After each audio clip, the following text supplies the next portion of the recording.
All right, let's jump right in, shall we? Today we're looking at HDFC Asset Management Company Limited. HDFC AMC. Yeah, exactly, HDFC AMC. And their performance this past quarter, we've got their official Q3 2024 filings, of course, and also some expert analysis to help us really, break it down. And by the end of this deep dive, you'll have a much clearer picture of how HDFC AMC is performing, right? What's driving their results, and of course, why it matters to, to the listener. And I think, it's interesting because at first glance, their Q3 results look really, really positive. Yeah. Their profit after tax jumped to over 641 crore rupees.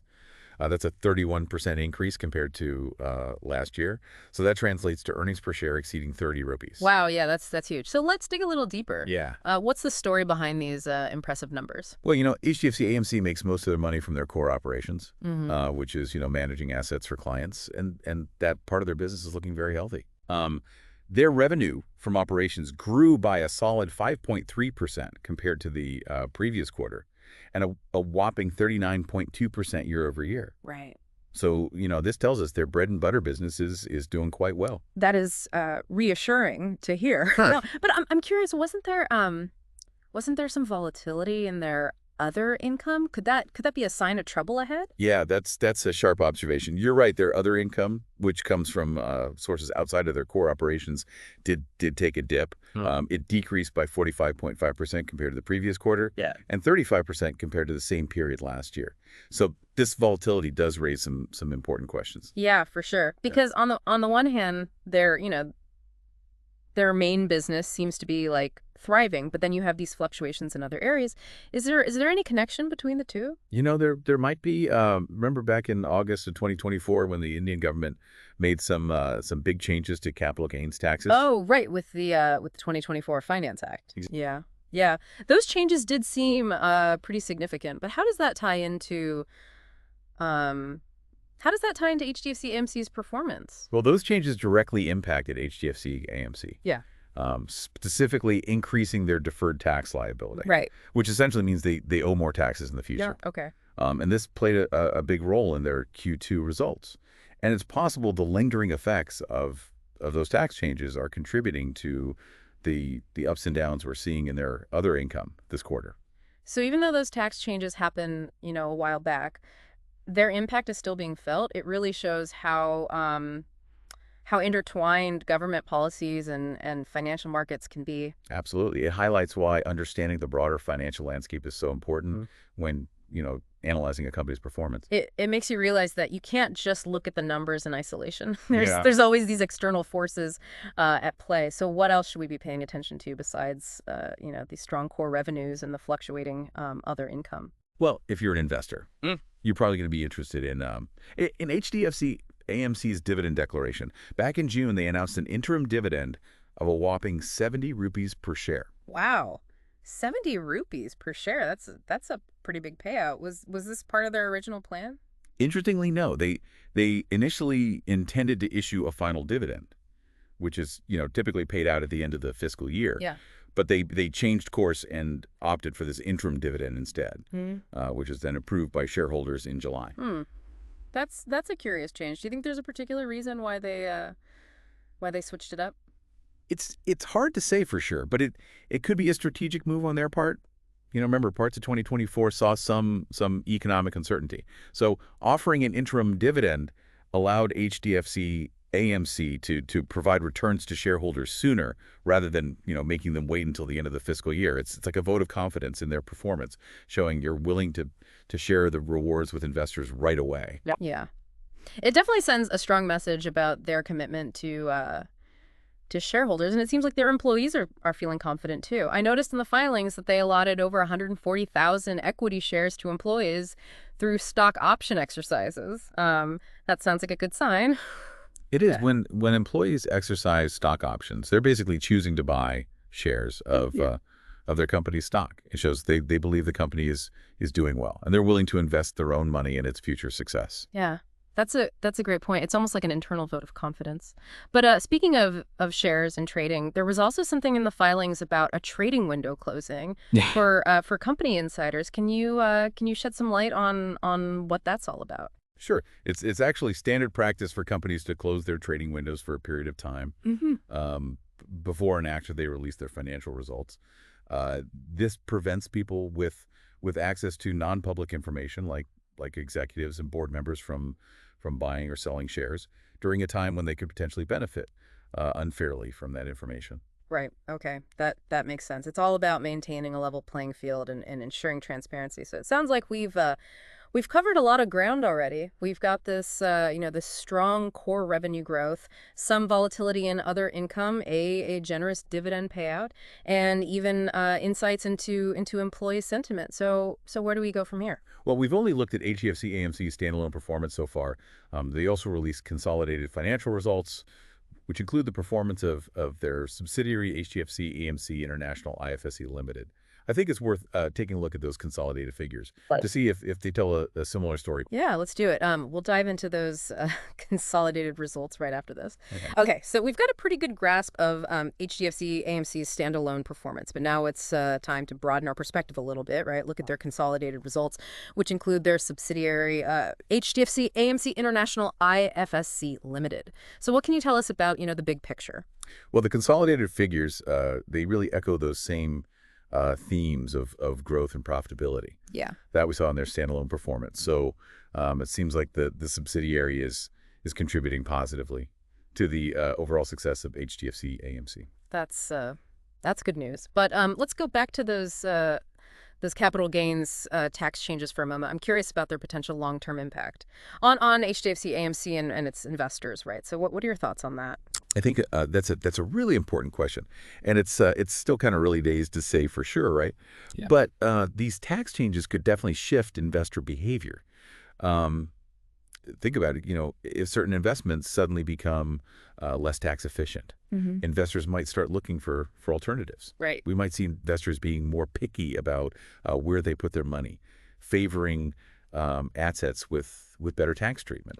Makes a lot of sense. So how might HDFC AMC respond to that? Will they need to make changes to their to their offerings to adapt to this new landscape? Yeah, it's very possible they'll need to adjust their product mix, right? Yeah. To cater to these evolving investor preferences. Maybe they'll focus more on products that offer tax benefits, or come up with strategies to help soften the impact Yeah. of these new tax rules.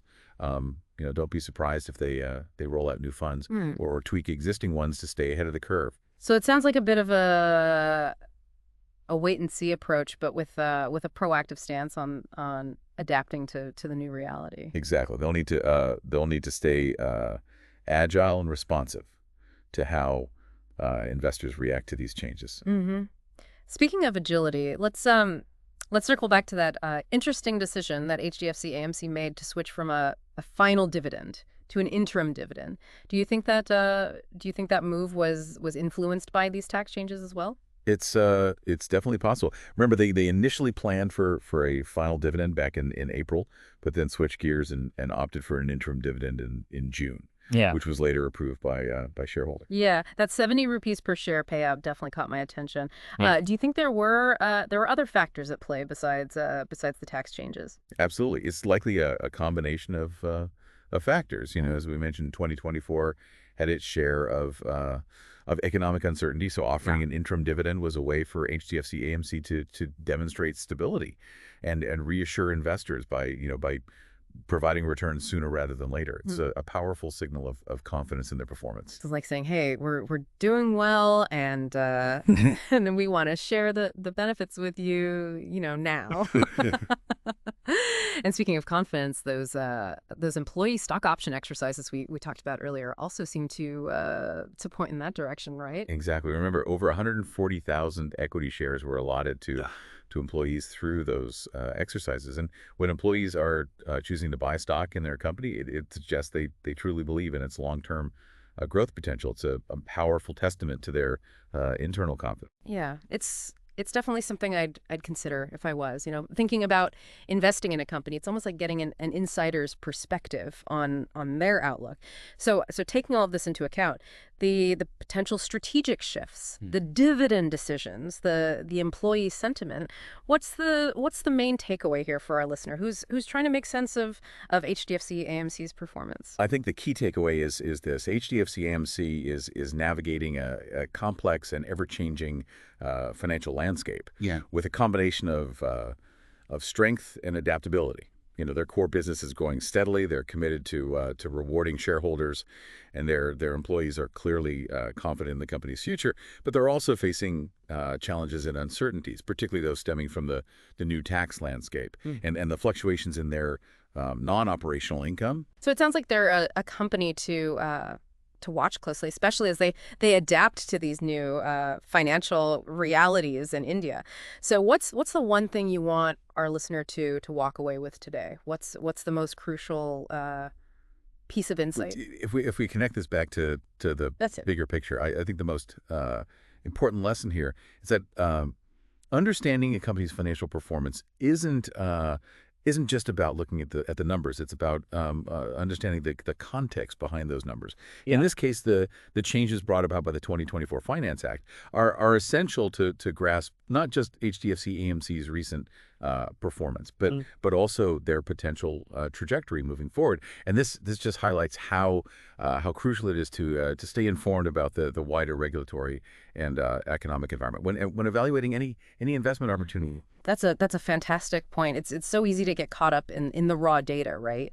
But understanding the why behind those numbers is what truly empowers you to make informed decisions. And in this case, those tax changes are clearly a major factor in the equation. Exactly. So as you continue to follow HDFC AMC and other companies in the financial sector, remember to look beyond the headlines and dig into the underlying context. That's great advice. So what else can our listener do to stay informed and learn more about HDFC AMC's journey? Where should they go from here? So where can our listeners go to, to learn more and keep up with HDFC AMC? What resources would you recommend? Well, the best place to start is HDFC AMC's official website. You'll find all their financial reports there, along with investor presentations and the latest company news.